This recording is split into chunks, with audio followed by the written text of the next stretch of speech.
बिचारी, गोरी गुणवारी होए गोरी सी बिचारी, भले कारी नथवारी बड़े गोप की लली।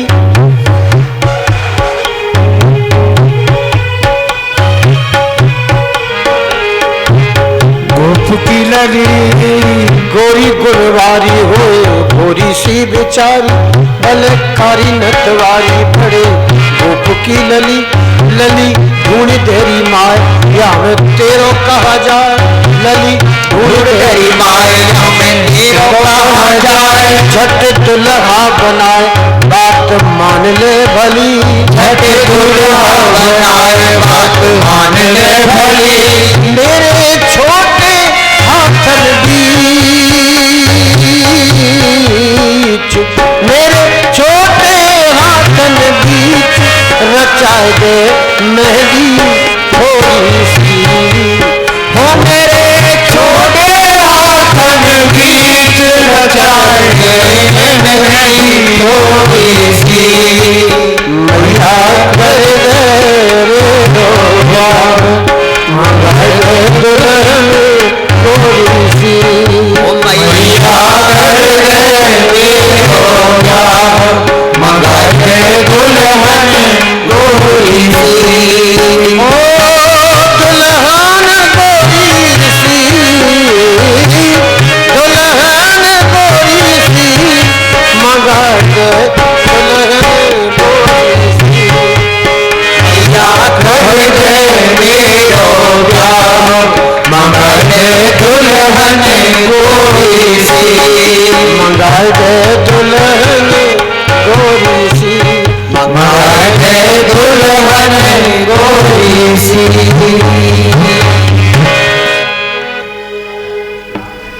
मैया ने लाला को दूध पिवायो।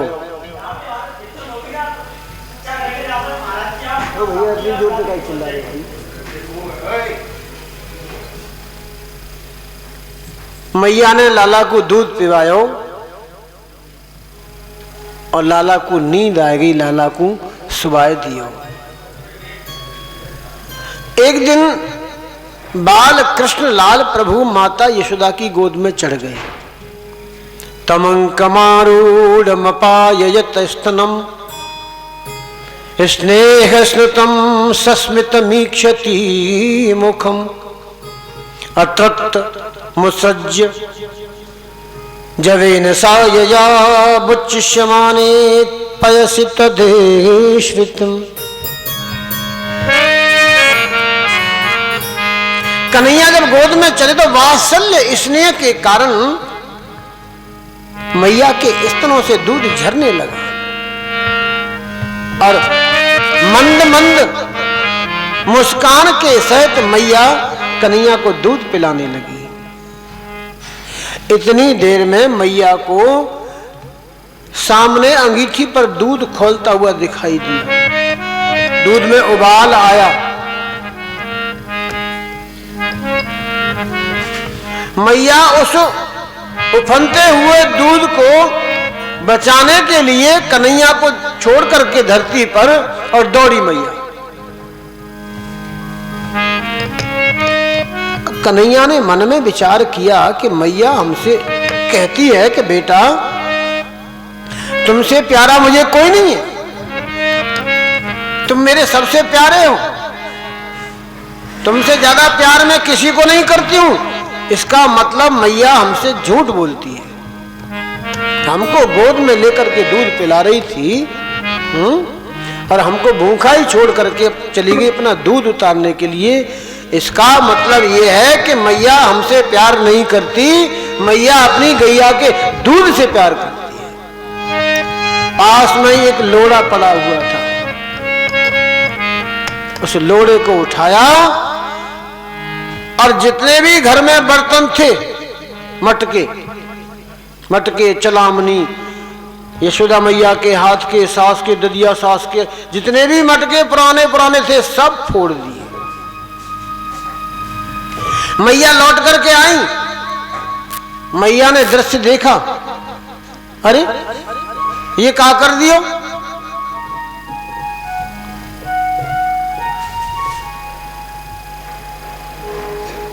तू बहुत बहुत तंग करे, आज मैं तेरी व्यवस्था करूंगी, आज मैं तो बांधूंगी। और मैया यशोदा कन्हैया को बांधने लगी, लेकिन बंधने में नहीं आ रहे। भगवान के साथ में दोनों शक्ति हैं, लीला शक्ति और कृपा शक्ति। मैया जब बांधने की चेष्टा कर रही है ना, तो लीला शक्ति को आगे कर दिया, नहीं बंध पा रहे। जब भी मैया हाथ को गांठ लगाने की चेष्टा करती है तो रस्सी छोटी पड़ जाती है, गांठ लग ही नहीं पाती है। अब मैया ने बहुत प्रयत्न किया बांधने का कन्हैया को, लेकिन बंधने में नहीं आ रहे। मैया पसीने से लथपथ हो गई, तो कन्हैया ने लीला शक्ति को हटाया और कृपा शक्ति को आगे कर दिया, अपने आप बंध गए। अपने आप बंध गए तो मैया ने ले जाकर के ऊखल से बांध दिया। बलराम जी आए, मैया क्या बात है, कन्हैया का क्या क्या दोष है, क्यों बांध दिया है तुमने?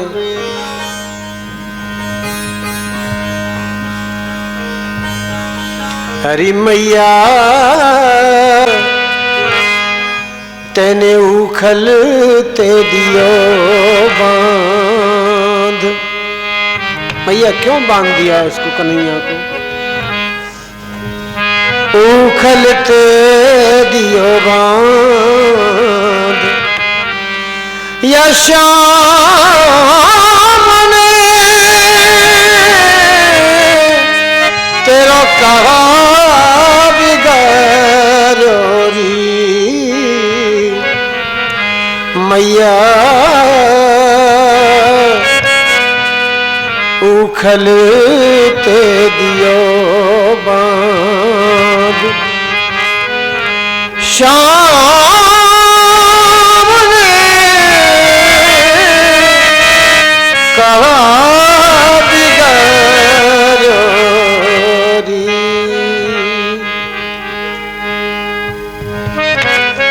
मैया तो लग गई घर के कामों में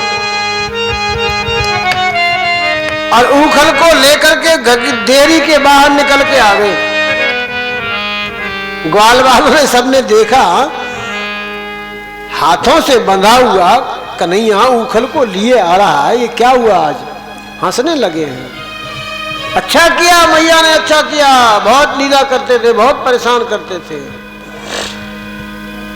घर के बाहर दो वृक्ष खड़े हैं, अर्जुन के दो वृक्ष थे, यमला अर्जुन पास पास में खड़े हुए थे। उन दोनों के बीच में से कन्हैया निकले और ऊखल को ऐसे अटका दिया, थोड़ा सा जोर लगाया और दोनों वृक्ष उखड़ गए। दोनों वृक्ष उखड़े, उन वृक्षों में से दो दिव्य पुरुष निकले हैं।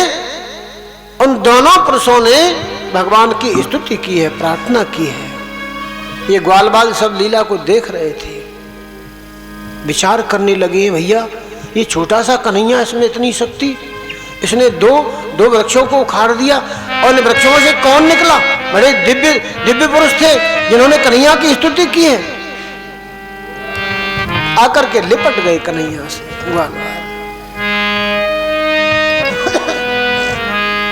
ऐसी ऐसी अद्भुत लीला भगवान श्री कृष्ण की ब्रज में हो रही है। भगवान बड़े हो गए, अब गौचारण को जाते हैं, गाय चराने के लिए। गाय चराने के लिए जाते हैं, कंस का भेजा हुआ अघासुर आया, अघासुर का उद्धार किया। अघासुर आया अजगर के रूप में। जहां ग्वाल बाल जिस वन में गाय चराने जाते थे, उस वन में पहले ही पहुंच गया। अजगर का रूप धारण करके, जैसे मुख होता ना सांप का, ऐसे उसको इतना बढ़ा दिया मुख को कि एक हिस्सा पृथ्वी से और एक हिस्सा आकाश से ऐसे दिखाई दे रहा कि कोई गुफा है। ग्वाल वालों ने मन में विचार किया, ये तो कोई नई चीज है खेलने की। बड़े बड़े जंगल पहाड़ हैं हमारे, लेकिन ये तो बड़ी दिव्य गुफा है। ग्वाल बाल दौड़ते हुए आए गुफा, उसमें प्रवेश कर गए। अघासुर ने विचार किया मन में, कृष्ण बलराम तो अभी आए ही नहीं है, वो भी आ जाएं तब अपने मुख को बंद करूंगा। इधर भगवान श्री कृष्ण ने मन में विचार किया कि ये तो गुफा समझ रहे हैं, मेरे ग्वाल बाल समझ ही नहीं पा रहे कि ये अजगर है। भगवान श्री कृष्ण भी उसके मुख में प्रवेश कर गए, उसने मुख को बंद किया। सब ग्वाल बालों की रक्षा करने के लिए भगवान ने अपने शरीर को बढ़ाना आरंभ किया। भगवान शरीर को बढ़ा रहे हैं और बीच में से चीर दिया उस अजगर। बोलिए बाल कृष्ण भगवान की जय। एक दिन की बात है, परीक्षित गौचारण के समय सारे के सारे ग्वाल बाल भोजन कर रहे थे।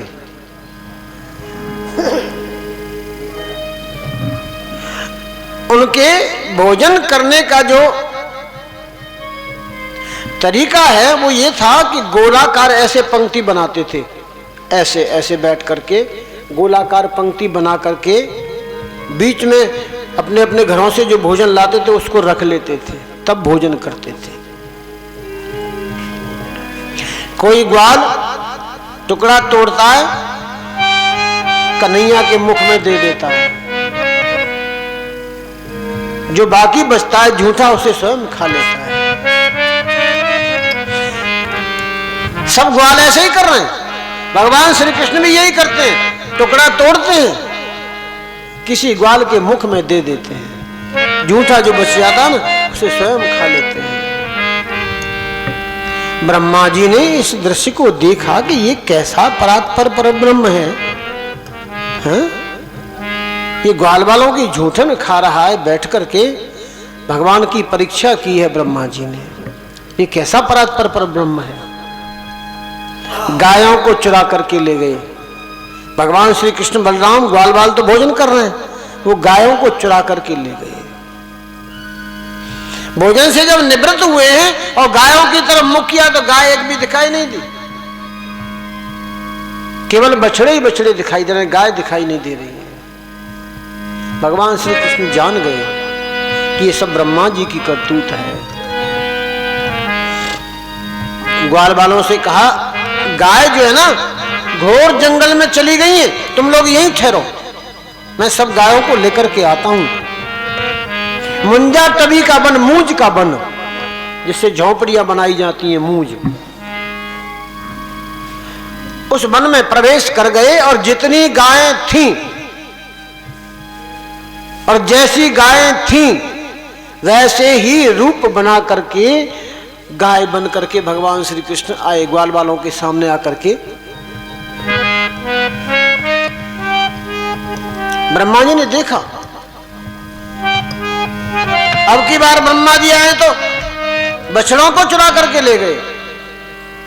फिर वही किया भगवान ने, जितने बछड़े थे जैसे बछड़े थे वैसे ही बछड़े बन गए। तीसरी बार फिर ब्रह्मा जी आए हैं, अब की बार ग्वाल बालों को चुरा करके ले गए। तो भगवान ने भी यही किया, जितने ग्वाल बाल थे जैसे ग्वाल बाल थे वैसे ही ग्वाल बालों के रूप भगवान ने बनाए। बलराम जी जान गए कि आजकल श्री कृष्ण का इन गायों का, बछड़ों का, ग्वाल बालों का जो चाल चलन है वो कुछ बदला बदला हुआ सा दिखाई दे रहा है। बलराम जी ने देखा है तो दर्शन किया कि गायों में, बछड़ों में, ग्वालों में, सब में श्री कृष्ण का दर्शन हो रहा है, सब में श्री कृष्ण दिखाई दे रहा है। ब्रह्मा जी भी आए हैं, एक वर्ष व्यतीत हो गया इस लीला को। 1 वर्ष तक ग्वाल बाल गायों को छुपा करके रखा ब्रह्मा जी ने। 1 वर्ष के पश्चात जब आए हैं ब्रह्मा जी, तो ब्रह्मा जी भी ने यही देखा, गायों में, ग्वालों में, बछड़ों में, सब में श्री कृष्ण का दर्शन हो रहा है, सब में श्री कृष्ण रमण कर रहे हैं। ब्रह्मा जी ने अंजलि बांध करके अपने अपराध की क्षमा मांगी है। प्रभु आप मेरे अपराध को क्षमा करें, मैं आपके चरणों में नमन करता हूं प्रभु।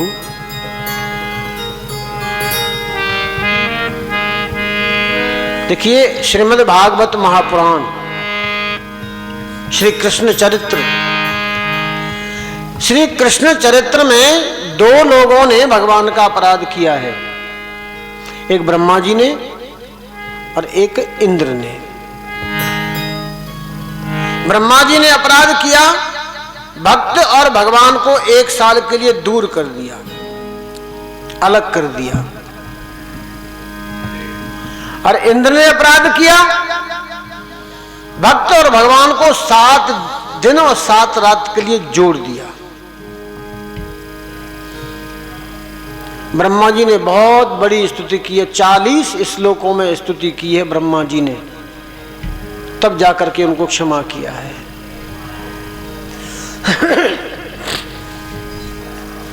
कंस का भेजा हुआ धेनुकासुर आया, भगवान ने उसका भी उद्धार कर दिया। श्री सुखदेव जी कह रहे हैं, परीक्षित, भगवान का अवतार दुष्टों का दमन करने के लिए हुआ करता है, भक्तों को सुख देने के लिए, दुष्टों का दमन करने के लिए हुआ करता है। यमुना किनारे वृंदावन में एक कुंड था, उसमें कुंड में एक नाग रहता है जिसका नाम है कालीय। कालीय नाग के विष की गर्मी से वह जल खौलता रहता था, उस कुंड का जल। उसके ऊपर से उड़ने वाले जो पक्षी जाते थे निकल करके, वो झुलस के गिर जाया करते थे, उसकी भाप से झुलस करके गिर जाया करते थे, मर जाते थे। और कोई भी भूलवश अगर उसमें से जल पीत लेता था तो वो भी मर जाता था। भगवान ने जब ये समाचार सुना है तो भगवान ने उस देह को शुद्ध करने का मन बनाया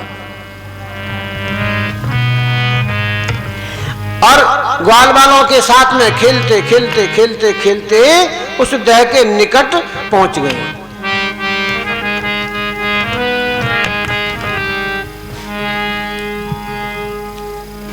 निकट पहुंच गए और खेल रचाया।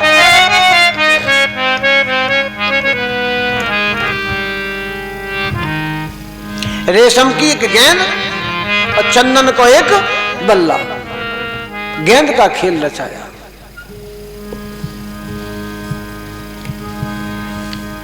काली देह पे खेलन किनारे पर खेला और भगवान ने जानबूझ करके उस गेंद को देह में गिरा दिया।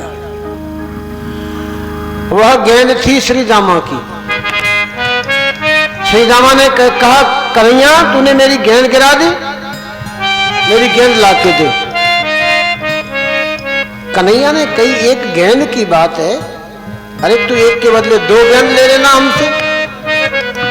नहीं नहीं, मुझे तो यही गेंद चाहिए। तो क्या देह में जाऊं, अंदर से लाके दूं कि हाँ भीतर जा, भीतर से लाके दे। ग्वाल वालों ने कहा, इसमें तो काली नाग रहता है, इसका जल जहरीला है।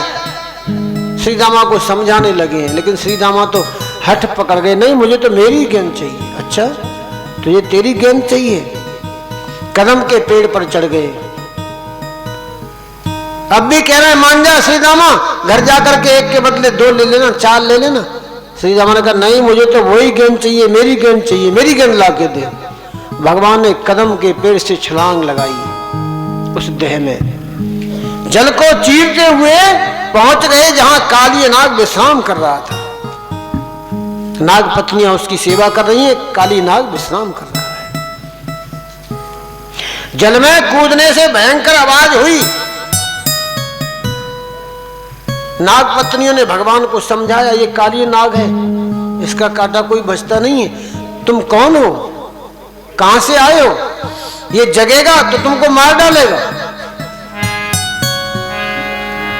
कन्हैया ने कहा, हे नाग पत्नियों, तुम अपने पति को जगाओ। मैं इसके भय से डरने वाला नहीं हूं, मैं उसका उद्धार करने के लिए आया हूं, तुम सबका उद्धार करने के लिए आया हूं, जगाओ। आंखों से ही सुनने वाले काली नाग ने जब वार्तालाप सुना तो जग गया और देखा कि ये छोटा सा बालक यहां कैसे आ गया। छोटा सा बालक यहां कैसे आ गया? मेरे स्थान का इसने तिरस्कार किया है, खड़ा हो गया। और काली नाग का जो शरीर है ना, उस शरीर से भगवान के अंग को जकड़ लिया, फुसकार मारने लगा। तुम जानते नहीं हो मुझे, मैं काली नाग हूं, तुमने मेरे स्थान का तिरस्कार किया, मैं तुम्हें डसूंगा, मार डालूंगा। भगवान ने अपनी लीला को आगे बढ़ाया, भगवान ने अपने शरीर को फुलाया, मोटा किया शरीर को। भगवान अपने शरीर को मोटा करते गए और काली नाग की छोटी छोटी नसें थी ना, वो टूटती चली गई।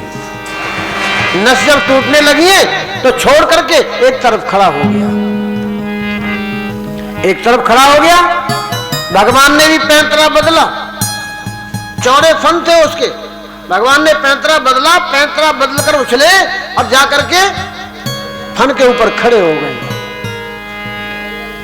संपूर्ण विश्व का भार जिन भगवान श्री कृष्ण के शरीर में है, उस भार को कैसे सहन कर पाता। वो जिस फन को भी ऊपर उठाता है ना, उसी को पैर से कुचल देते हैं। फनों से खून निकलने लग गया, तहस नहस हो गया, एक एक नस ढीली पड़ गई। नाग पत्नियां जान गईं कि ये कोई साधारण मानव नहीं है। नाग पत्नियों ने प्रार्थना की है भगवान की, न नाक पृष्ठम न च सार्वभौम न पारणिष्ठम न रसाधिपत्यम न योग सिद्धीर पुनर्भवम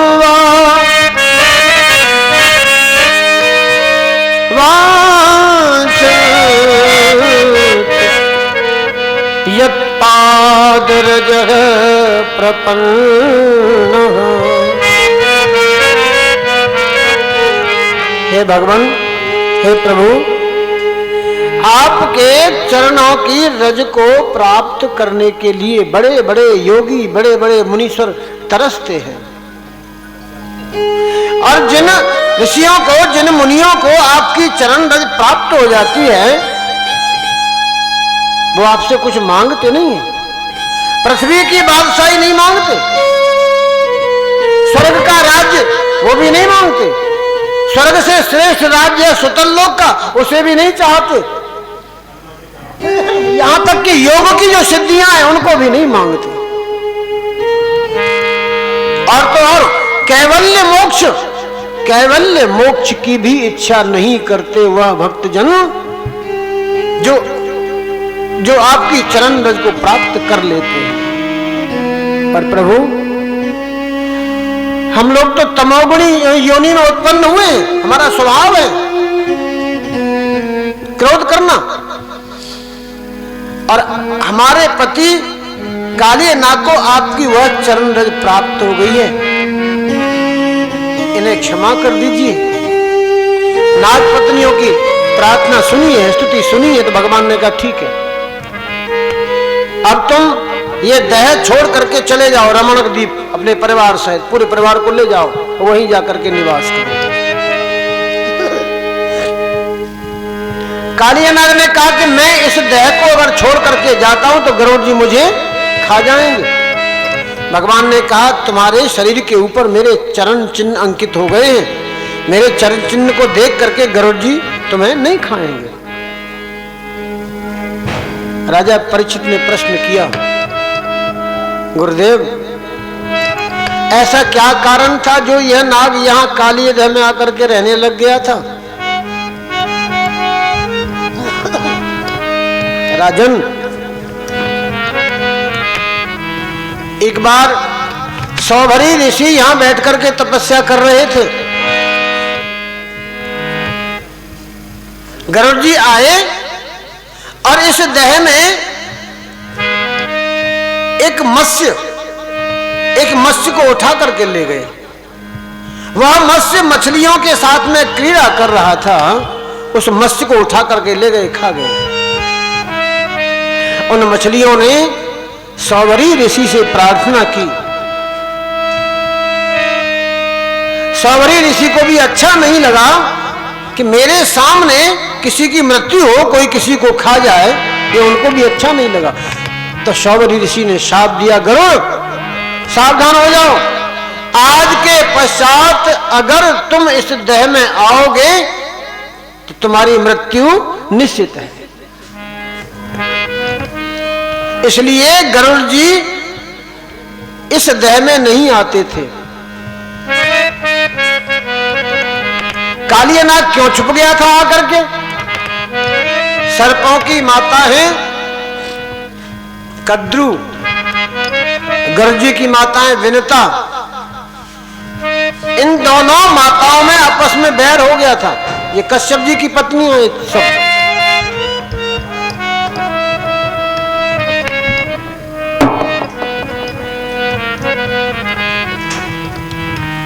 गरुड़ जी का भोजन क्या है? नाग, सांप।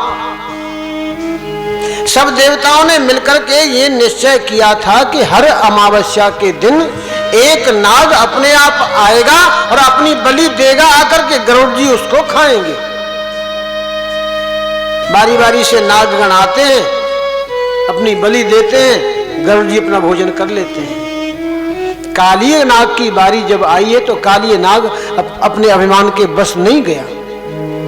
उसको यह पता था कि सांप लगा हुआ है, मैं कहां मेरी रक्षा हो सकती है। तो गरुड़ के भय से आकर के इस देह में कालिये नाग रहने लगा था।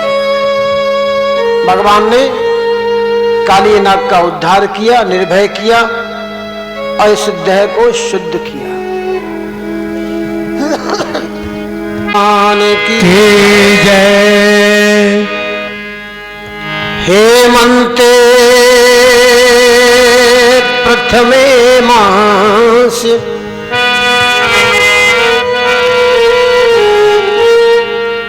नंद ब्रज कुमार कहा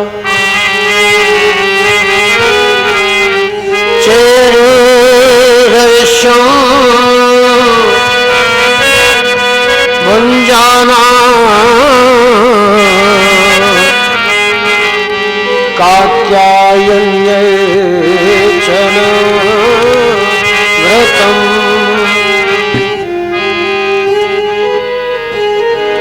श्री सुखदेव जी कह रहे हैं, परीक्षित अब हेमंत ऋतु आई।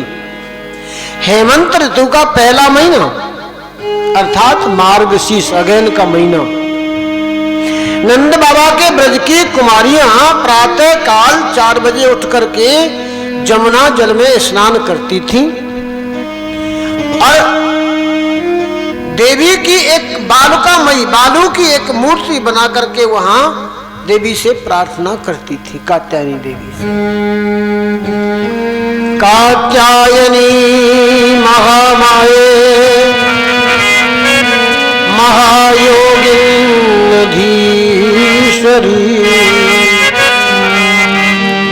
नंद गोपसुतं देवी पतं मे कुरुते नमः। इति मंत्रं जपन्तस्त्याः पूजां चक्रुः कुमारिकः।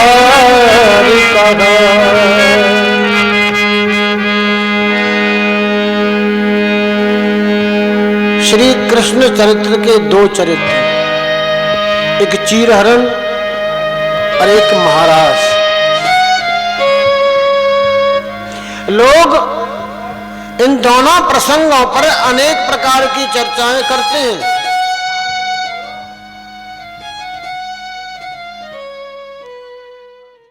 जयकारा शेरावाली का।